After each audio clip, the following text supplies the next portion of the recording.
사랑합니다, 행복님. 오늘도 찾아주셔서 감사합니다. 어느 날 60대 어머니가 혼자 사는 아들 집에 찾아갑니다. 양손에는 각종 반찬들이 무겁게 가득 쥐어져 있었습니다. 아들의 집에 도착한 어머니는 무언가를 보고 뒤로 자빠졌는데요. 그것은 바로 사채업자의 빚 독촉장이었습니다. 하나 있는 아들이라 애지중지 키우며 대학원까지 보낸 어머니는 이 상황이 도무지 이해가 되지 않았습니다. 아들이 대학원이 끝나고 집으로 오길 기다리며 어머니는 물 한 잔으로 놀란 가슴을 달랬습니다. 문이 열렸습니다. 엄마 왔어? 그래. 잘 다녀왔어? 피곤하겠다. 그런데 이 독촉장은 무엇이니? 엄마! 그러니까 내가 용돈을 1년치로 달라고 했잖아. 엄마가 한 번에 안 주고 매달 용돈으로 주니까 모자라서 좀 빌렸어. 그래서 말인데 그냥 용돈을 1년치로 줘. 이것도 갚아야 하고 후배들 밥도 사주고 해야 하는데 돈이 없으니까 영 모양이 빠지고 학교 다니기도 힘들어. 그대로 집을 나선 어머니는 마음이 무너져 주저앉고 말았습니다. 금이야 옥이야 공부 뒷바라지하며 대학교의 대학원의 원룸까지 구해준 어머니였는데요. 도대체 어디까지 해야 하나, 어떻게 이렇게까지 되었나 싶은 마음에 하염없이 눈물이 쏟아졌습니다. 여러분은 이 이야기를 듣고 어떤 생각이 드시나요? 그리고 이 어머니는 결국 아들에게 어떻게 했을까요? 잠시 뒤에 알려드리겠습니다. 이게 바로 부모가 절대 주면 안 되는 첫 번째입니다. 자식이 성인이 되었으면 이제는 스스로 살아야 합니다. 부모가 돈을 주면 자식은 노력하지 않습니다. 처음엔 고맙다 하지만 그게 당연해지는 순간 부모는 지갑이 됩니다. 엄마, 나 힘든데 조금만 도와주면 안 돼? 이 말이 시작되면 끝이 없습니다. 오늘은 용돈, 내일은 보증, 그 다음엔 빚 갚아달라는 요구까지. 한 번 주면 두 번도 어렵지 않고 세 번은 의무가 됩니다. 자식은 점점 부모의 지원을 당연하게 여기고 나중엔 줄 돈이 없다고 하면 배신당한 것처럼 굴게 됩니다. 맹자는 말했습니다. 부모가 자식을 사랑하되 재물을 너무 많이 주지 마라. 자식이 그것에 길들여지면 스스로 노력하지 않는다. 스스로 버는 돈과 부모가 주는 돈의 가치는 다릅니다. 흙 묻혀번 1만 원은 소중히 아껴 쓰지만 부모가 준 10만 원은 손쉽게 사라집니다. 왜? 땀 흘려 벌지 않았기 때문입니다. 노력 없이 얻은 돈은 결국 습관이 되고 습관이 되면 권리처럼 여깁니다. 장자는 이렇게 말했습니다. 사랑이 지나치면 자식을 해친다. 사랑해서 도와줬는데 그게 결국 자식을 나락으로 떨어뜨리는 길이 됩니다. 결국 그 어머니는 아들의 손을 들어줬습니다. 1년치 용돈을 몽땅 주고 더 이상의 지원을 끊었습니다. 그 후 아들은 어떻게 됐을까요? 스스로 일어나 자립했을까요? 아니면 또다시 손을 벌렸을까요? 엄마, 한 번만 더. 아들은 여전히 기대고 싶어 했습니다. 하지만 어머니는 더 이상 넘어가지 않았습니다. 돈이 떨어지고 도움이 끊기자 아들은 비로소 움직이기 시작했습니다. 어떻게든 살아야 한다.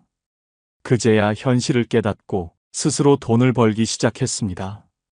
부모의 도움 없이도 살아갈 수 있다는 걸 뒤늦게야 배운 것입니다.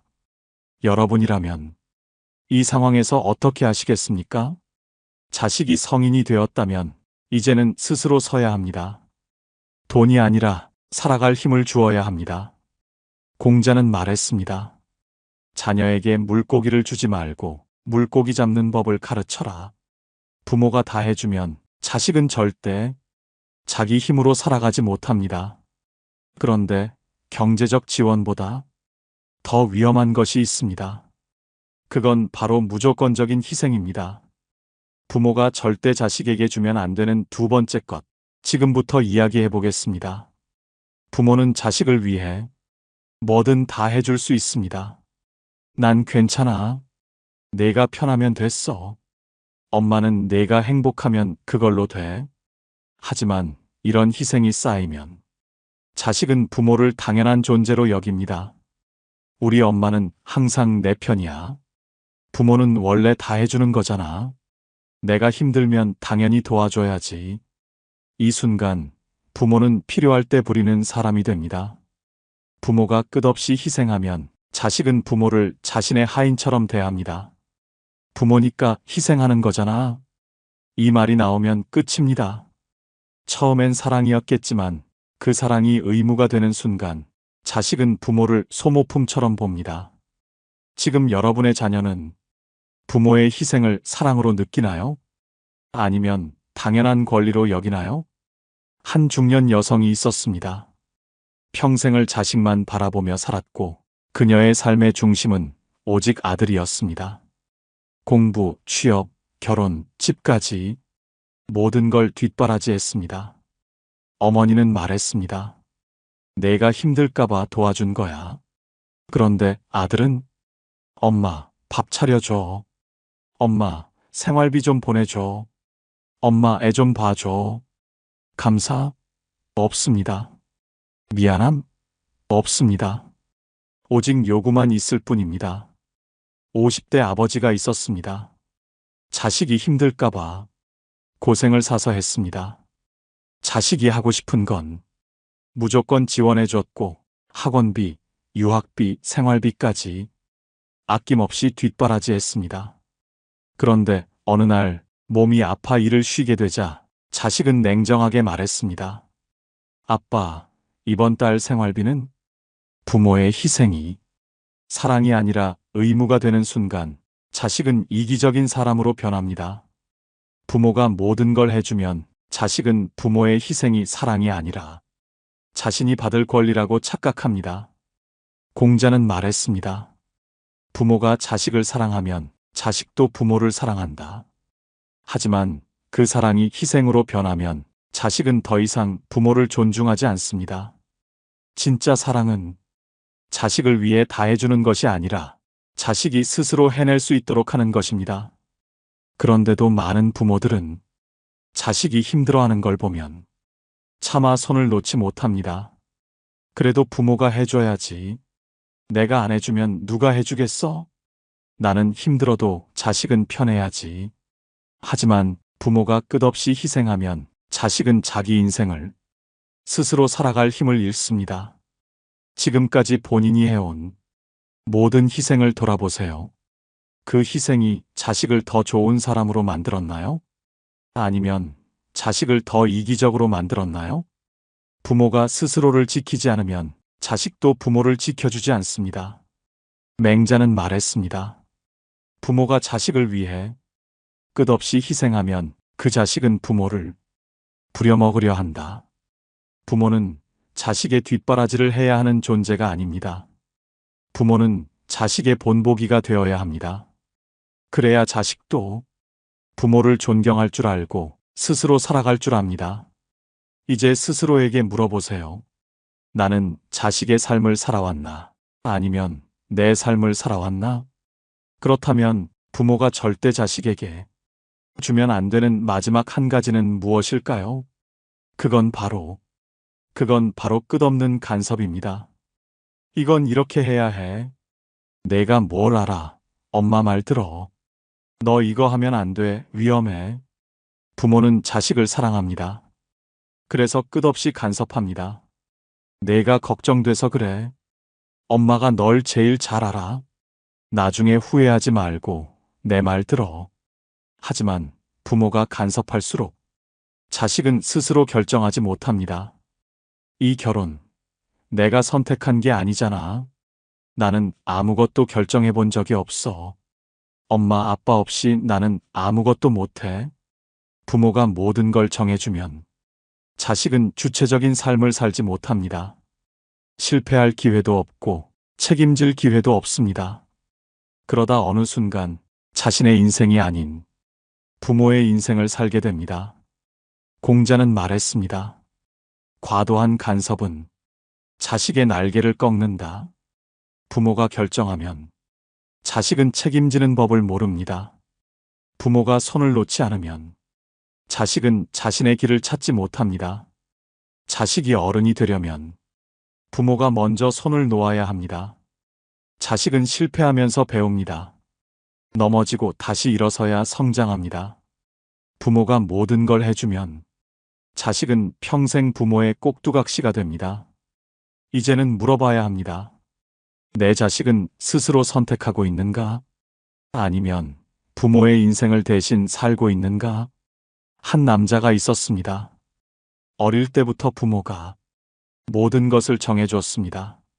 초등학교 때는 학원 스케줄, 중학교 때는 친구 관계, 고등학교 때는 전공까지 부모가 대신 결정했습니다. 엄마, 나는 이 과목이 좋아. 아니야, 그건 내 미래에 도움 안 돼. 아빠, 저는 이 친구랑 친해지고 싶어요. 그 애는 집안이 별로야. 가까이 하지 마. 이 회사에서 일하고 싶어요. 그런 듣보잡 회사 말고 내 수준에 맞는 곳 가. 부모는 사랑이라 했지만 남자는 스스로 선택하는 법을 배우지 못했습니다. 시간이 지나 그는 결혼을 했고 가정을 꾸렸지만 자신의 인생에 주도권이 없었습니다. 어느 날 회사에서 문제가 생겼습니다. 어떤 결정을 내려야 하는 순간 그는 깊은 고민에 빠졌습니다. 이럴 땐 엄마 아빠한테 물어봐야 하나? 내가 혼자 결정해도 되는 걸까? 그는 어른이 되었지만 마음은 여전히 부모에게 묶여 있었습니다. 자신이 선택하지 못하는 삶, 그것이 부모의 간섭이 만든 결과였습니다. 부모가 모든 걸 대신하면 자식은 스스로 설 수 없습니다. 부모가 답을 주면 자식은 고민하지 않습니다. 부모가 길을 정해주면 자식은 자기 길을 찾지 못합니다. 처음엔 작은 결정이었습니다. 하지만 점점 모든 선택을 맡겼습니다. 이럴 땐 어떻게 해야 해? 엄마, 나 이거 해도 돼? 아빠, 내가 맞는 선택한 걸까? 부모가 사라지면 그들의 삶도 흔들립니다. 누군가 대신 정해주지 않으면 아무것도 할 수 없는 사람이 됩니다. 결국 부모가 떠난 후 그들은 세상 속에서 길을 잃습니다. 이제 어떻게 해야 하지? 누구한테 물어봐야 하지? 내가 뭘 원하는지 모르겠어. 부모의 간섭이 만든 결과는 무능함과 의존뿐입니다. 자식이 자신의 인생을 살도록 부모가 먼저 손을 놓아야 합니다. 처음엔 불안할 수 있습니다. 하지만 그래야 자식이 자랍니다. 넘어지고 다시 일어서면서 자신의 길을 찾게 됩니다. 공자는 말했습니다. 과한 간섭은 자식을 약하게 한다. 진짜 사랑은 대신하는 것이 아니라 스스로 해낼 힘을 길러주는 것입니다. 부모가 모든 걸 해결해주면 자식은 자신을 믿지 못합니다. 언제까지 부모가 자식의 인생을 대신 살겠습니까? 이제는 손을 놓아야 합니다. 그래야 비로소 진짜 어른이 됩니다. 마지막으로 여러분께 꼭 드릴 말씀이 있습니다. 여러분은 이미 충분히 좋은 부모입니다. 누군가에게는 세상에서 가장 따뜻한 사람이었습니다. 여러분 덕분에 자식은 살아갈 힘을 얻었고 그렇게 성장할 수 있었습니다. 그러니 이제는 조금 내려놓아도 괜찮습니다. 이제는 더 이상 무거운 짐을 지지 않아도 됩니다. 부모라는 이유로 끝없이 희생하지 않아도 됩니다. 사랑하는 사람을 위해 오래도록 참고 버텨왔습니다. 그런데 정작 내 마음은 얼마나 챙기셨나요? 내가 원하는 것, 내가 좋아하는 것 한 번이라도 마음껏 해보셨나요? 지금까지는 자식을 위해 살아오셨다면 이제는 여러분 자신을 위해 살아가도 좋습니다. 누구의 엄마, 누구의 아빠가 아니라 그저 나로 살아가도 됩니다. 지금부터는 여러분이 더 행복해지기를 바랍니다. 그동안 참 애쓰셨습니다. 정말 수고 많으셨습니다. 그리고 여러분이 웃을 날이 많아지길 바랍니다. 오늘 영상을 보며 여러분은 어떤 생각이 드셨나요? 여러분의 경험과 생각을 댓글로 나눠주세요.